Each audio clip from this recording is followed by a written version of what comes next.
எந்த ஒரு விஷயத்த ஸ்டார்ட் பண்ணாலும் ஃபஸ்ட்டு நாம் வந்து நம்மளை நம்பணும்.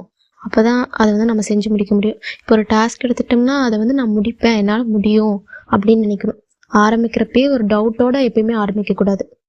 எப்பயும் ஸ்டார்ட் பண்ணி ஒரு கான்ஃபிடென்ஸோட கண்டிப்பாக இதனால் முடியும், இந்த டாஸ்க்கை நான் முடிச்சிருவேன், இந்த வேலையை நான் வாங்கிடுவேன், இதை வந்து நான் படித்து முடிச்சிருவேன், லைஃப்பில் இந்த இதை வந்து நான் கண்டிப்பாக இந்த கோலை அச்சீவ் பண்ணி ஆவேன் அப்படிங்கிற செல்ஃப் கான்ஃபிடென்ஸ் ஃபஸ்ட்டு வேணும். நம்மளால தான் முடியும், நம்மளால முடியலன்னா வேற யாராலும் முடியும் அப்படின்னு நாம நினச்சிக்கணும். நம்மளை நாமளே ஃபர்ஸ்ட் பூஸ்டப் பண்ணிக்கணும். அவங்க அதை சொல்லுவாங்க இதை சொல்லுவாங்கல்ல, நம்ம வந்து யாரையும் எதையுமே கண்டுக்கவே கூடாது நம்ம லைஃப்ல.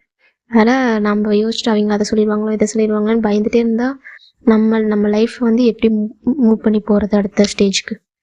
ஸோ வந்து என்ன பண்ணால் எப்பவுமே நம்மளை ஃபஸ்ட்டு நம்ம நம்பணும். அடுத்தவங்களுக்காக நம்ம வாழல, நம்மளுக்காக தான் நம்ம வாழ்கிறோம். நம்மளால இது முடியுமா அப்படிங்கிற செல்ஃப் டவுட்டே நம்மளுக்கு வரவே கூடாது. நம்ம ஒரு இதில் இறங்கிட்டோம், இதை வந்து நம்ம ஸ்டார்ட் பண்ணிட்டோம்னா அதுக்கப்புறம் எப்பவுமே டவுட்டே வரக்கூடாது. இதை வந்து முடிச்சுட்டு தான் நம்ம வெளியே வரோம் அப்படிங்கிற ஒரு கான்ஃபிடென்ஸோட தான் இருக்கணும் எப்பவுமே. நம்ம செல்ஃப் டவுட் போட்ட எப்படி வந்து அதை வந்து அச்சீவ் பண்ண முடியும்? ஸோ நம்மளை நாம் நம்பலாம். நம்ம வந்து கண்டிப்பாக அந்த கோலை வந்து அச்சீவ் பண்ணிடுவோம்.